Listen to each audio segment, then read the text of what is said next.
आइए प्रथम अध्याय में प्रवेश करूं। भगवान सभी की मनोकामना पूर्ण करें।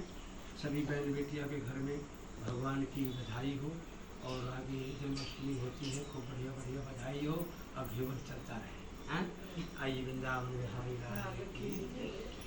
एकदा जोगी नारदवाच, व्यास जी ने कहा, एक समय सनकादिक सभी मुनिगण नौमिषाण में एकत्र हुए। उन्होंने कलयुग में लोगों के हित के लिए वेदों पुराणों की ज्ञाता श्री सूत जी से पूछा, हे सूत जी, हे व्यासों की ज्ञाता, इस कलयुग में कौन ऐसा व्रत तप है जिसके करने से फल मनमांचित फल।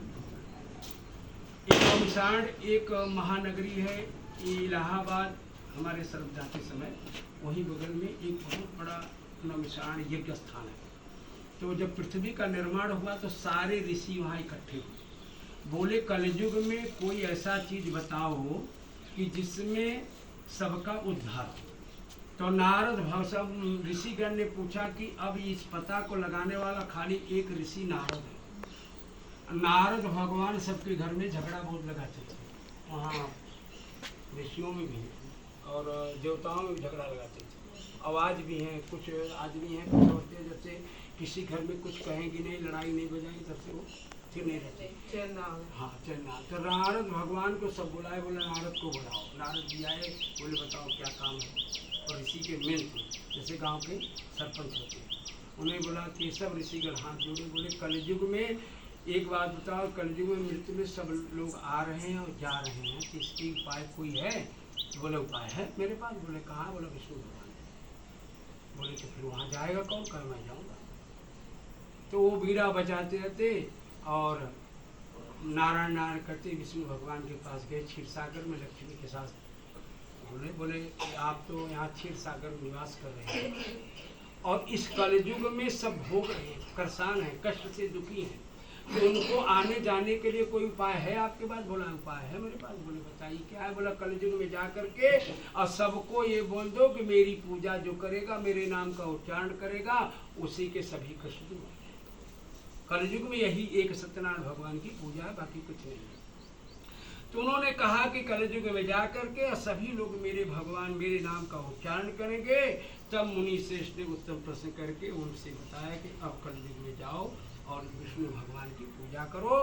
और पृथ्वी लोक जाकर उन्होंने देखा कि सब लोग नारद जी का कष्ट दूर हो। यह सब सोते सोते विष्णु लोक में आ गए। वहाँ चार भुजा भगवान विष्णु सैया पर विराजमान थे। वह शंख चक्र पद्म कमल लेकर के वहाँ माता के साथ विराजमान थे। नारद की ऐसी बात सुन करके फिर बोले, हे श्री हरि, मनवाणी के परे अंत में शक्तिधारी, आपको मैं प्रणाम करता हूँ। हे प्रभु, आपका आदि अंत मध्य तो कोई नहीं जानता है।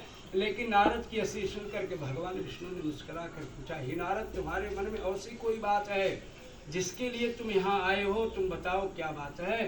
भगवान कैसे वचन सुनकर नारद ने कहा, प्रभु मृत्यु लोक में सभी प्राणी अपने कष्ट को भोग रहे हैं, उनको छुटकारा पाने के लिए कोई उपाय बताइए। उन्होंने बताया, और तुम नारद हमेशा सबका हित चाहते हो, तो कलयुग में जाकर के सभी हमारे भक्ति पूर्वक बात करें। नारद के साथ वचन सत्यान पूर्वक तत्काल ही अंत को प्राप्त होगा। श्री विष्णु भगवान के मुख से ऐसे प्रति वचन सुन करके पूछा, प्रभु इस व्रत के करने से क्या क्या फल मिलता है, उसको भी हमको बताइए। नारद ने कहा कि प्रभु इस व्रत करने से क्या फल मिलेगा, उसको बताइए। विष्णु भगवान ने कहा, हे नारद, यह व्रत दुख और शोक को दूर करने वाला है। इससे धन की प्राप्ति होती है तथा सौभाग्य संतान की प्राप्ति होती है। प्राणियों को चारों तरफ दिशाओं में जय जयकार होता है। सायंकाल, सायंकाल मतलब यही है, कभी भी कथा सुनना है किसी टाइम, ये गोधली वेला।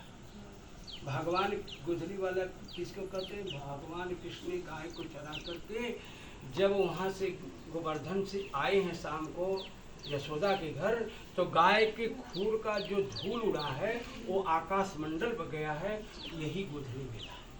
जो किसी का काम रुकता है इसी समय वो जाएगा उसका काम। इसलिए यहाँ पर गोधली वेला दिए हैं कि गोधली में शाम के समय भगवान सत्यनारायण की पूजा सुनना चाहिए।